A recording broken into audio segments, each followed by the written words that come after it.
Hey everybody, and welcome back. The Ace Football Academy here with you, Coach Hamilton, alongside Coach Dunham as always for another fun evening or fun day of Friday Footy Talk. Coach, we've had a lot of fun with these. We got some good response on these.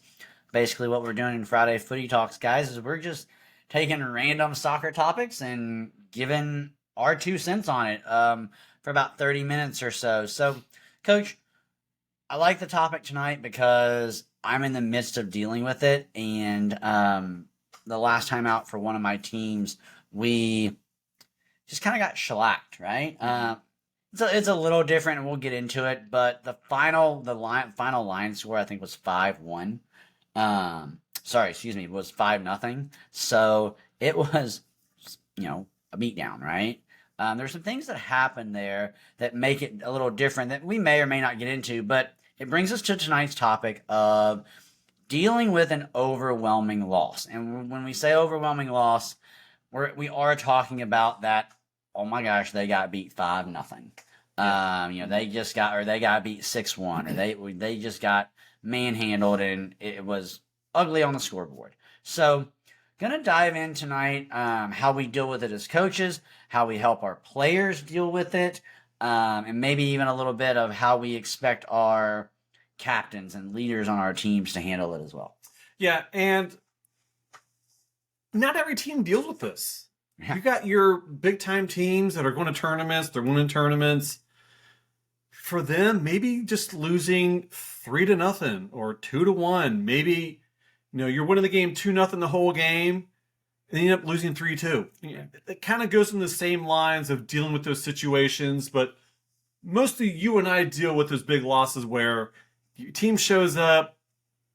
We've talked about this before. We can see them in the warm-up. Wow, we are not here to play ball. Right. And we get into the game, we're making mistakes, poor decisions, and the other team was just capitalizing on every opportunity and really executing on every goal-scoring opportunity as well. And we're either shanking the ball, giving the ball right back, booming ball down the field. So, Coach, we got some bullet points we want to go down about how to deal with these difficult situations. And I think one of the things that you and we've gotten caught up in and our emotions get involved is laying into your team, yelling at them about all this. And sometimes we get it and we've been there.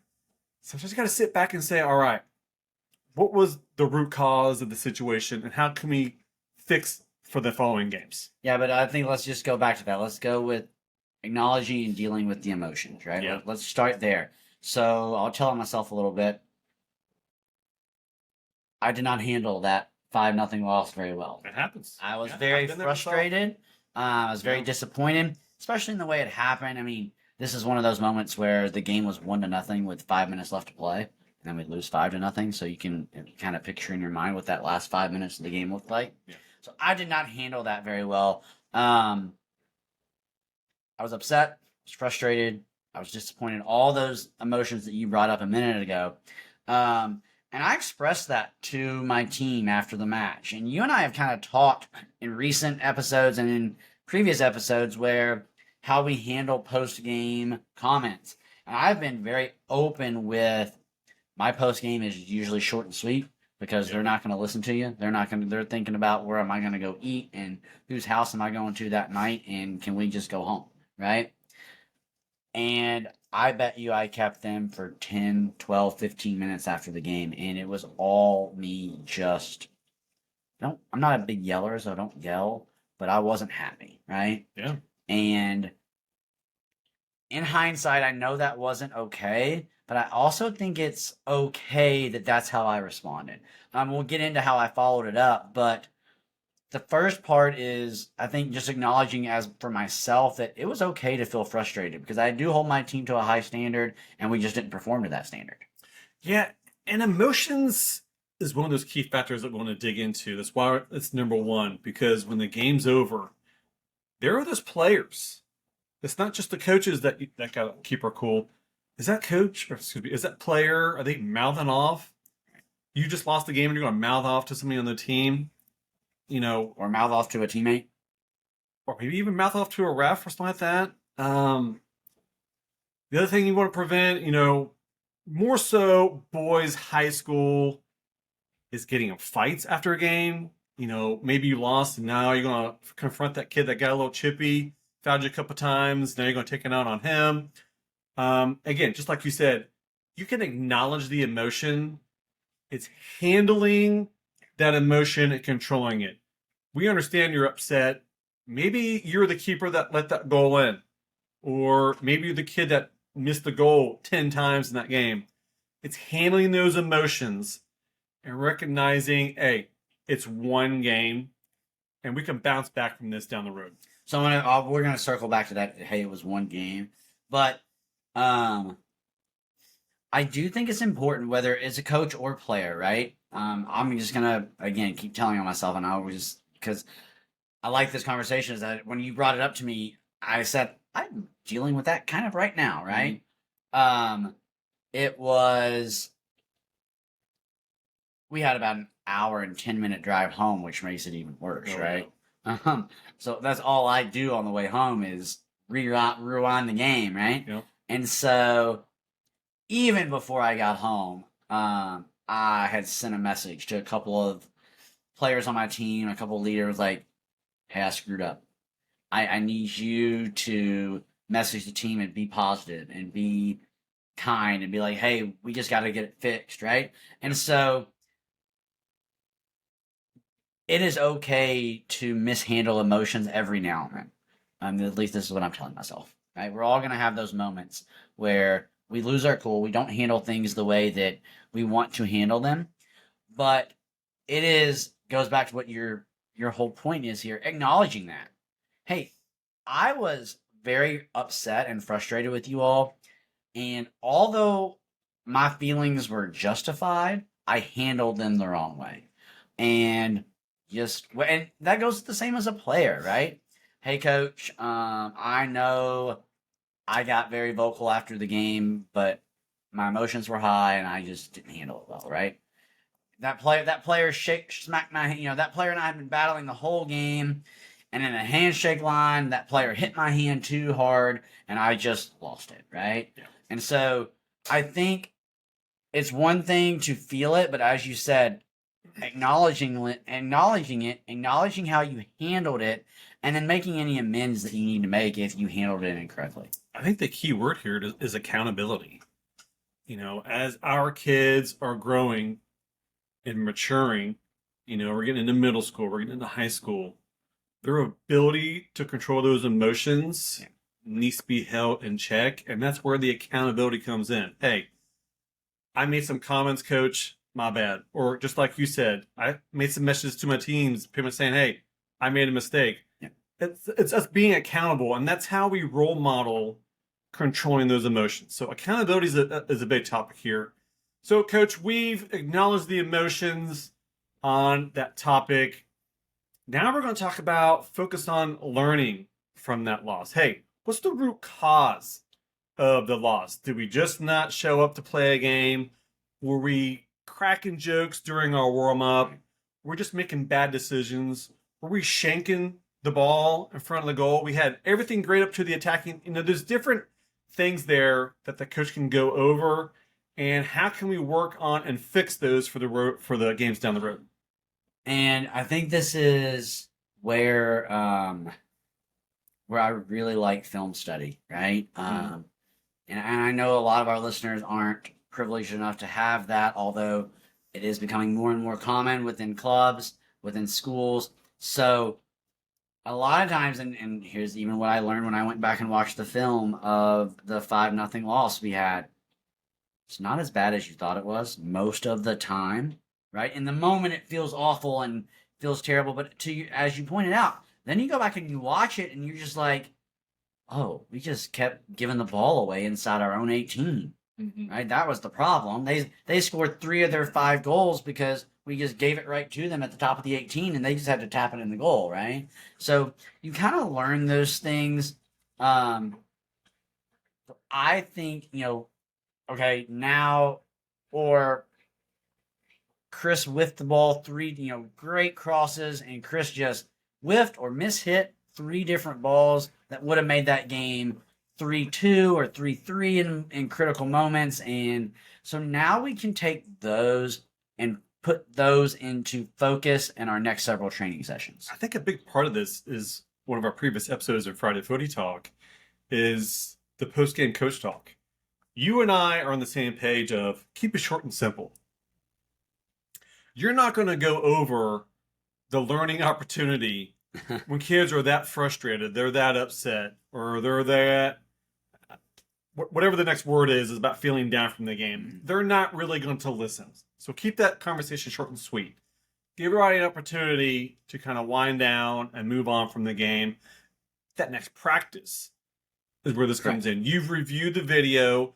Maybe you've messaged a few players about some decision makings or some issues that you noticed in the film, and possibly just watching the film with the team as well. And that's where the learning opportunity comes in as far as pointing out the fixes, because sometimes it could be one topic. Yeah, absolutely. You know, maybe we did everything right near the attacking third. We got in front of the goal, but we missed the goal 20 different times and got like one shot on target. Well, that's a fix we can work on. You know? And even if you were overwhelmed the whole match, where you didn't get those shots on goal, like, why were we being overwhelmed? Were we not covering the back post? Were they killing us down the middle of the field, right? What was happening that, can we find, I mean, I don't know, it kind of goes back to things I've said before where, sometimes they're just better, right? Yeah, that's a fact. And you're running to that in tournaments. We do that in tournaments a lot. And so I think that also goes into maintaining that perspective, right?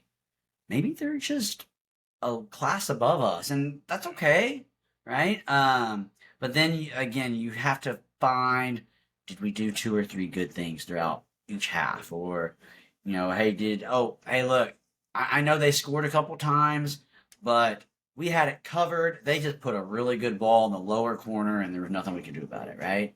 So I think maintaining perspective, trying to find those 1 or 2 positives that do happen in the game, because nobody plays 60 minutes or 70 minutes or 90 minutes where nothing good happens, right? I just think you're very rarely going to see that. Yeah, and I think maintaining perspective, this is a key perspective with the coach and the players, because just like you went off on your team at the end of the game. So that very next practice, they're coming in, coach is going to be mad. Yeah. We might get yelled at again. Coach is going to be all over us. This is an opportunity for the coach to say, hey, we've watched the film. I've mentioned some players. We've got some key points that we noticed that could get some fixing. But you know what? We're in a good position to fix those mistakes. And the goals of our season are still in place. And, while I've acknowledged and been accountable to myself about how I react at the end of the game, we're moving on now. Yeah, absolutely. And we have more games to succeed in. We got tournaments coming up. We can get some wins there. So the perspective is, hey, that's one game. It's time to move on, fix those mistakes, and let's get ready to go forward in the next game. Yeah, absolutely. And that's what we've done, right? It was tough for us because we lost that game on a Sunday, and I didn't see a lot of those girls for 2 weeks. We had a week of straight rain. It rained where we are in Kentucky for 94 straight days, and we got 2,000 inches of rain, and so we didn't train for forever. And then the following week was our spring break, so all coaches know how that goes. So I held trainings, but you get 8 kids, you get 7 kids, right? So it's just weird. So actually, this past Monday was the first time I saw them, right? And this is kind of I'm gonna skip your bullet 3 because I want to come back to that because this is actually my favorite. I think it's the one that's most important. Okay. I got a couple questions to go along with it for you. So I want to come back to your support each other as a team, and I want to go to bounce back with a plan. Right? Because I think we kind of already hit on that, right? Me as a coach, it was my job to show up and say, hey, that sucked, but it was game 2 of the season. We have the rest of the time to go. Here's what our focus is. Now let's go do it, right? And my Monday session with my 2012s was arguably one of the best sessions I've had in the 2.5 seasons I've been with them. It was high intensity, it was highly motivated. They talked.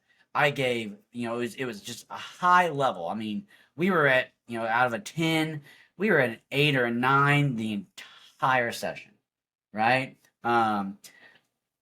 And you just, you have to show back up the next time. Would we all, I should say, would we all, I'm very much that person where when I lose a game 5-0, I wish we played the next hour, right? Because you want to get that taste out of your mouth. You want to get back on the field, but like, all right, that's not who we were. Let's go fix it. Versus having to go 2 weeks without even seeing each other, right? I would much rather be able to step right back on. But having those goals ready for my girls. Hey, we're going to run a session tonight where I want 100 shots on the goal. Right? If the keeper saves, I'm fine, but I don't want to have to shag balls tonight. I want 100 shots on goal. We're going to run quick transitions. We're going to run finishing patterns. We're going to do all this stuff. And by the end of the night, I want 100 plus shots on goal, right? So shifting that focus from we just got our ass kicked to, okay, we can fix it. And now let's go do that. Yeah, I think this kind of ties into with maintaining that perspective. Yeah, absolutely. Even though it's your second game of the season, you've already been practicing for the last 4 to 6 weeks. So your practices shouldn't really change drastically. And a good coach will have that conversation with the players and the team before practice starts. Hey, bad game. Here's issues we need to fix. Let's get back into focus. We can make this work and move forward with it. But I love what you pounded on here is staying focused. You're going to deal with tough losses in any season. Failure is a part of life. And in those deep failures should be your biggest moments of learning. Right. And if we can get those kids, regardless of the age, to build some resiliency and bounce back and be like, you know what? I understand I made a few mistakes in that game, but now it's embedded in my brain where I failed so many times in that game. I cannot let that happen again. Because now you're going to find out who your competitors are. Yes, absolutely. Who's going to come into the next practice saying, I don't want that to ever happen again the rest of this season. Mm-hmm. Who are going to be my dogs showing up for practice saying, hey, Lindsay, stop screwing around. We just got our butts kicked 2 days ago. I don't want it happening again. Pick up the pace. Let's get going. Let's do this. Yeah. And I love that's what you said, because I have a player, she's maybe not as vocal as I would like, but I have a player who, in our shellacking, actually individually played pretty, she worked really hard, right? Maybe not necessarily played well, but she worked really hard, and she ended up moving herself all over the field, and all these things happen. And she was one of the players who I looked at after the game in one of my weak moments, and was just like, hey, if I were you, I would be pissed right now. Just told her point blank, because you worked your butt off, and that was the product that your team gave you, right?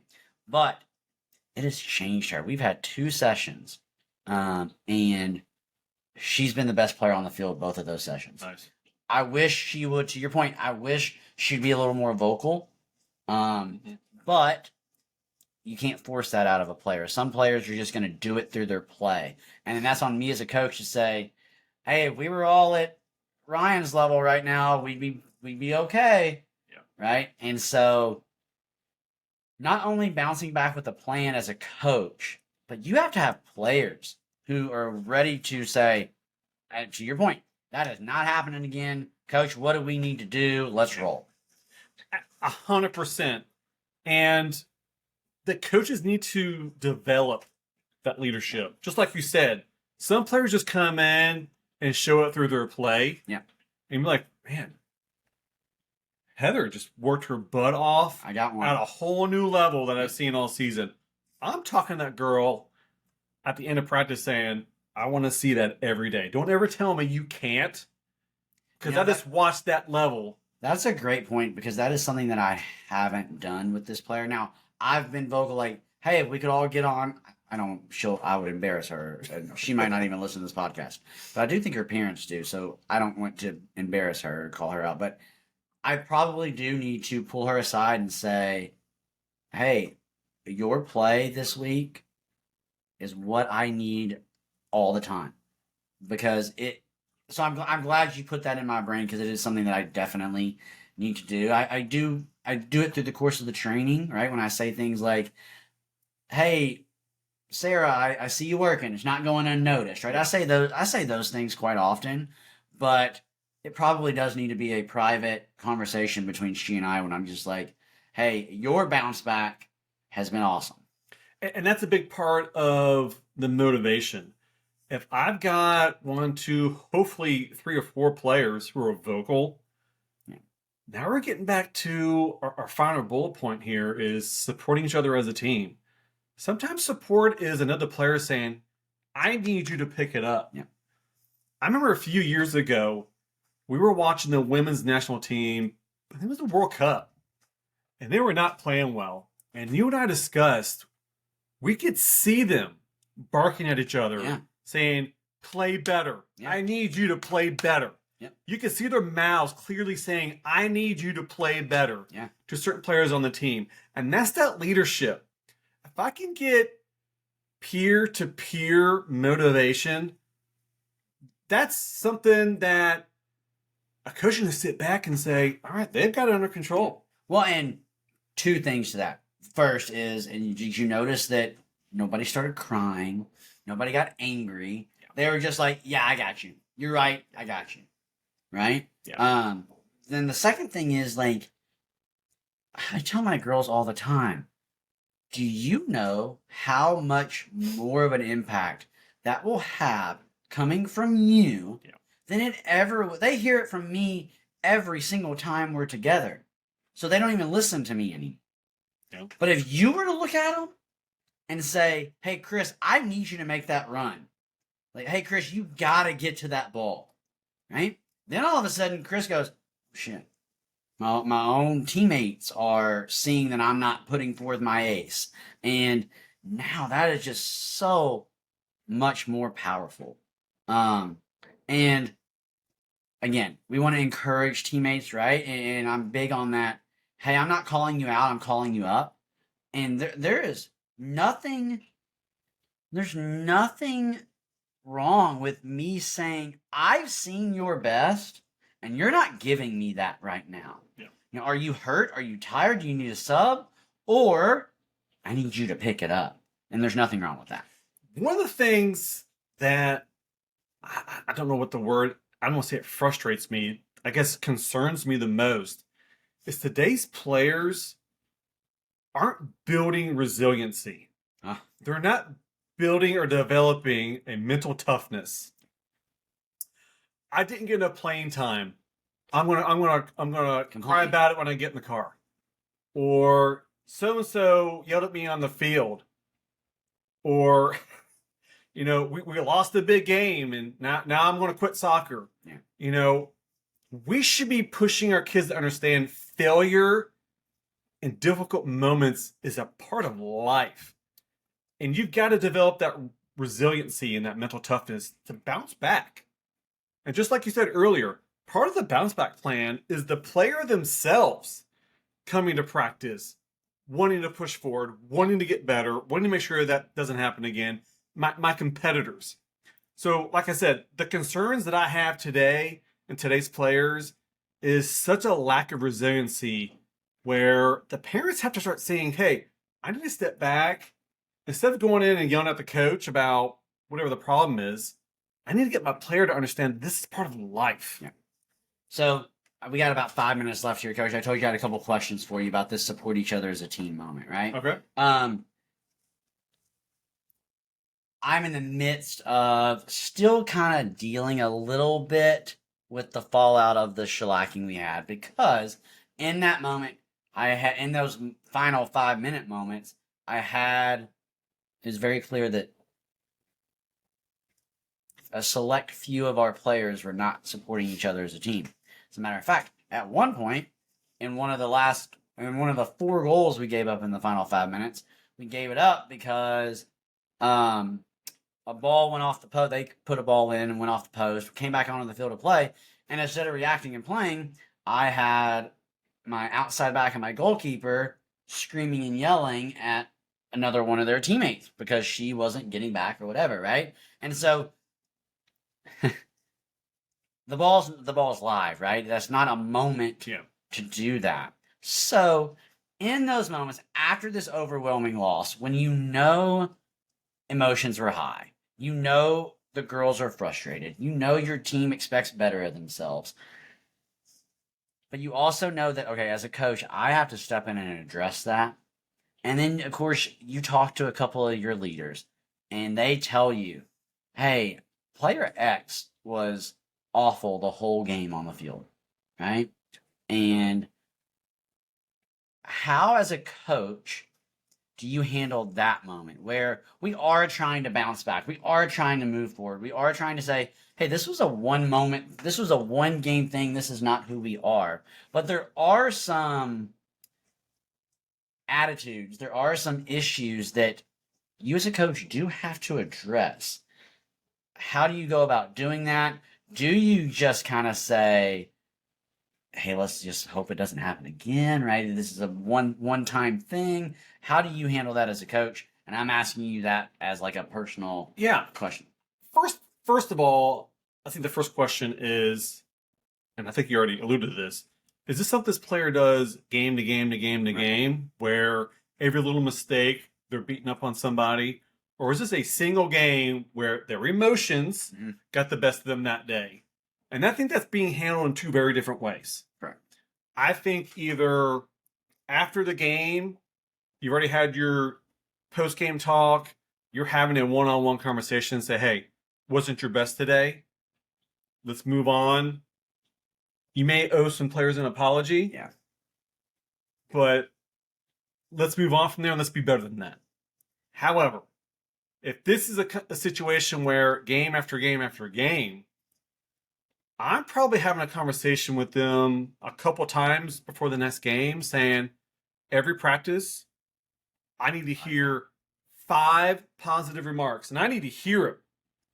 I like that. And if I don't hear them, your playing time is going to be affected here. I need to see you supporting your teammates. I get where you get frustrated, regardless of what their talent level is. We still got to find ways to encourage our own teammates. And again, we're developing ways to handle our emotions. We're developing communication and leadership skills at the same time. And if it's not addressed to them in a certain way, we're like, oh, I don't realize I think to the player, that's their way of encouraging. Yeah. When they need to understand, I'm just berating, putting them down. Yeah. And changing the way I word my situations. One thing I learned a long time ago is it's all about the approach. It's all about how you start the conversation with somebody or how you make a comment back to somebody. On the field, no different. Yeah. You know? Well, and to that point, I'm also a big proponent of, especially on the field in those moments, listen to what they say, not how they say it. Mm-hmm. Right? Because I can't look at you and say, hey, Chris, do you mind covering that back post for me? Right? Yeah. You're going to score if you don't get back. I got to say, hey, get there. Yeah.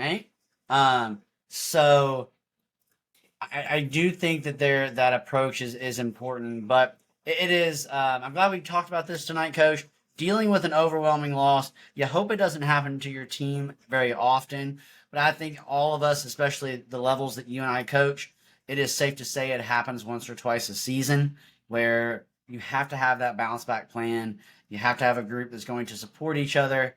You have to be able to handle and accept the emotions that are going around.